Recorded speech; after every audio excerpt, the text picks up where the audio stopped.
Hello, welcome to our home jewelry space. So this is where my wife and I like to make jewelry, both jewelry fabrication and waxwork. And it doesn't take a lot of room. So this is called a bedroom in our house. It's more like a wide spot in the hallway, but it's got a lot of good things for a jewelry studio space. It's one space for it, which is nice, keeps it away from everything else in the house. It's got a window for ventilation, and it's got a couple doors just to kind of isolate any little noise you might be making from anybody else in the house. And plenty of room and less than 144 square feet to set up a couple of benches and do your work. So you can kind of notice if you only have one bench and you need like a very small space for yourself, you can actually just kind of stick your space in a little nook like that and have plenty of room to do a lot of jewelry.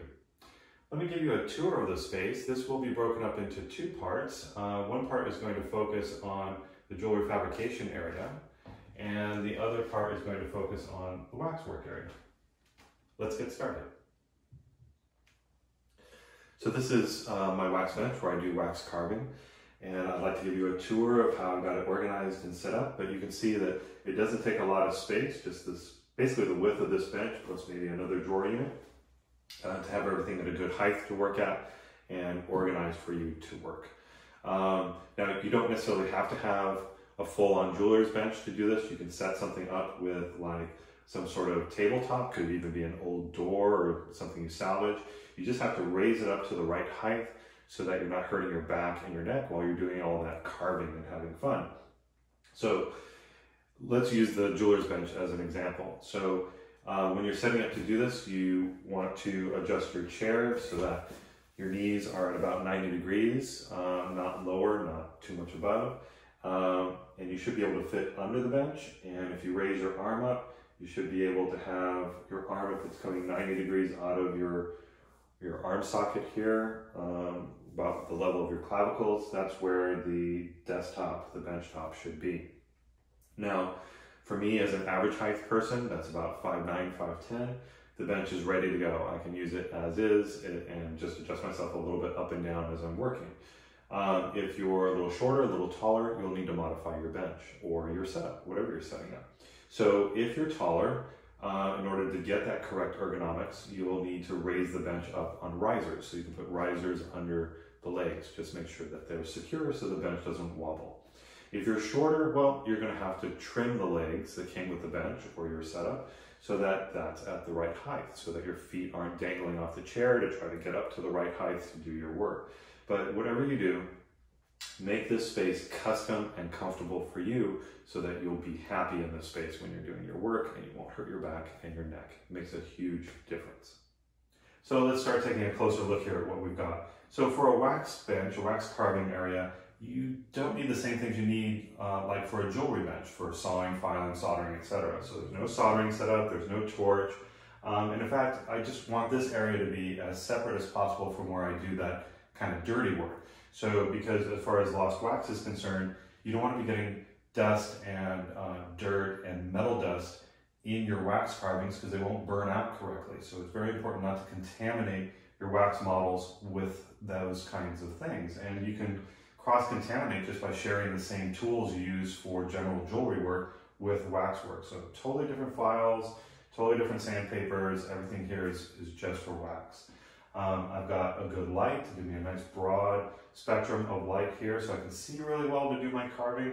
And of course I have my flex shaft for doing all sorts of carving work with burrs, turning wax like on a lathe, drilling, etc.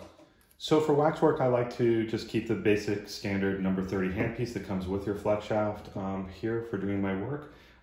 It's not as nice as a quick change handpiece, but a lot of the accessories that you can use for waxwork, like wax trimmers and such, work only with the number 30 handpiece. And it's very versatile for everything from drill bits on up to different sizes of wax burrs. So that's the one I use. So I'm a fan of these IKEA pegboards. They're great for organizing lots of stuff, and you can get standard pegboards at a hardware store too. But the accessories for this one are great. You've got shelves and cups and containers and all sorts of areas where you can put things to be in easy reach while you're working at the bench. So I like to keep organization simple until it needs to be more complicated. So, you know, I've just got a cup here with some of my favorite carvers, so wax picks and such like that. And then just a nice big jar where I keep various mandrels, big files, my calipers, and that. This is my multi-mandrel holder, so for doing wax work. So there are various mandrels like this in different ring sizes, in this case already adjusted for shrinkage, that you can put on there so that you can work on a ring and turn it as you're working, so which is really nice.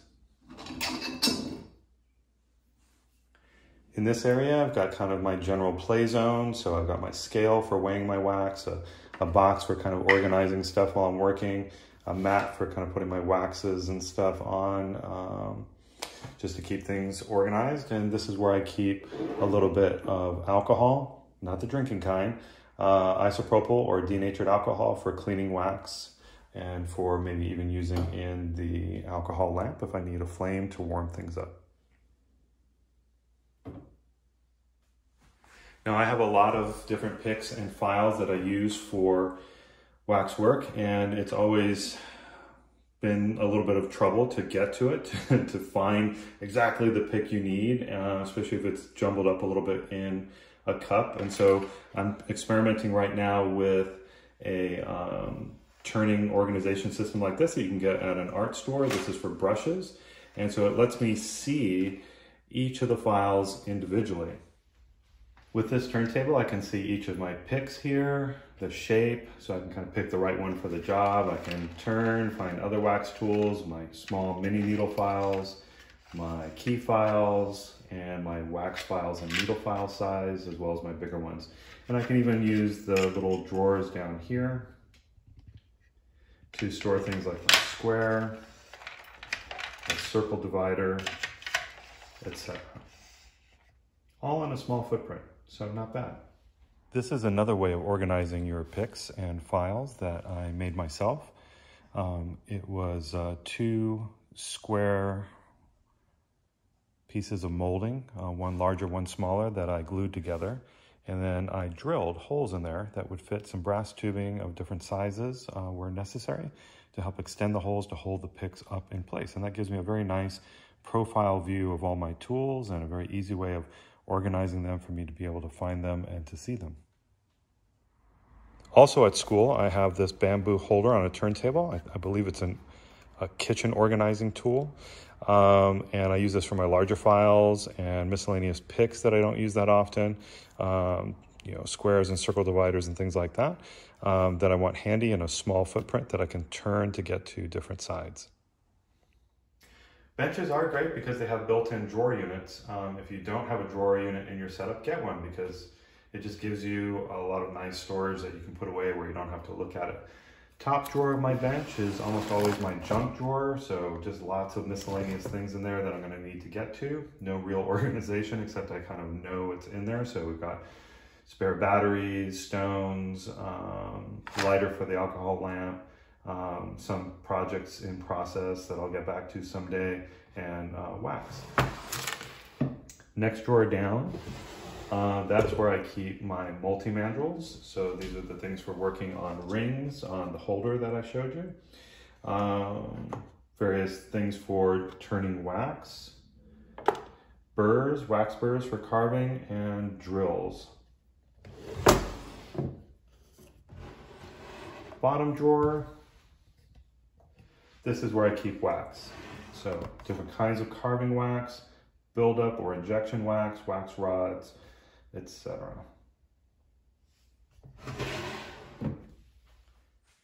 This flat file style drawer unit is fantastic for storing more stuff that you can't have at the bench. So I highly recommend, if you can, having something like this close by. Shallow drawers like these are really just fantastic for organizing stuff. They're not very deep, so it's just one level in there so you can find things that you need to get to. These are not things you need right next to you at the bench, but they are things that you will need eventually, and so you just kind of know where they're at. So for example, this one is my additional wax drawer right there. So this is the general work area, very important area. So I've got my bench pin here. I use a GRS style bench pin, so it just comes on and off. It's just super easy to mount to the bench with the mounting plate. And I can take this out of the way when I don't need it. And then if I need to change out or change the angle of my bench pin, it's super easy to undo those screws and change it to a flat or an angled surface. Like that. And then it just dovetails back onto your bench like so. So I keep a lot of stuff down in here, wax and various tips for my different wax pens. And the sweeps drawer is great for collecting all the wax stuff, so it's not as much as possible all over you when you're working, as well as to drop tools into.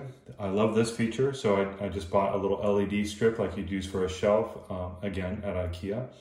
And just flip that on. You can see this area really well, and flip it off, you know, to save power.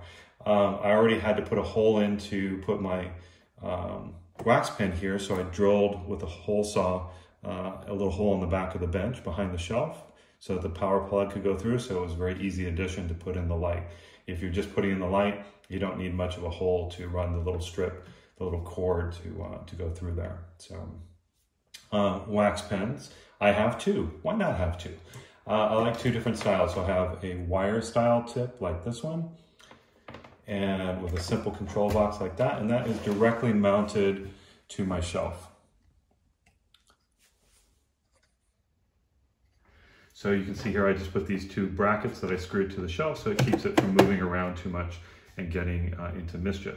This one has a nice holder on it, happens to be on the left side, which is perfect. So it keeps that hot tool in a safe place when I've got it on while I'm working. So this is my other wax pen. It's a Fordham wax carver, which uses a different style tip.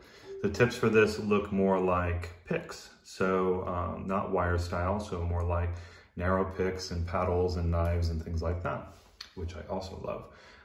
It's a great wax pen. It's very small, so I just have it mounted up here with some strips, some removable strips like you use for putting up hooks in your house or hanging pictures.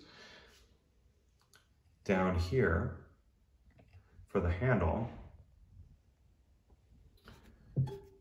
I just found this clip for tools at the hardware store in the organization section. And so that holds my wax pen nicely when I'm not using it. And again, if the tip's hot, it keeps it in a safe place. I like to use brass hooks, sometimes all over my bench to hang tools. So I'm using this one to hang my saw frame on one of the table legs. That way I know where the saw is and I know where to put it away. And that's the key. You know, if a tool has a home and you remember to put it away where it belongs, you can find it the next time you need it and you don't waste time looking for it. Well, I hope you enjoyed this short tour of a wax carving bench setup for your house using a jewelry bench. If you're not ready for a setup like this, we do have another video that shows a simple home setup for, you know, setting up kind of at like a kitchen table to do wax work for lost wax casting. Now, we do offer classes in lost wax casting at Silvera Jewelry School. There you can use all of our equipment, but we do always hope our students have something to come home to continue practicing what they learned at class. We also offer online classes in lost wax casting, especially in wax carving, which is very home friendly for you to do in your own home studio space. If you like this video, please hit the like button and subscribe. You could also add comments below, tell me what you thought, and share any tips and tricks you have for organizing your bench so that others can benefit from what you learned as well. Thanks again, and as always, we hope to see you in a class at Silvera Jewelry School.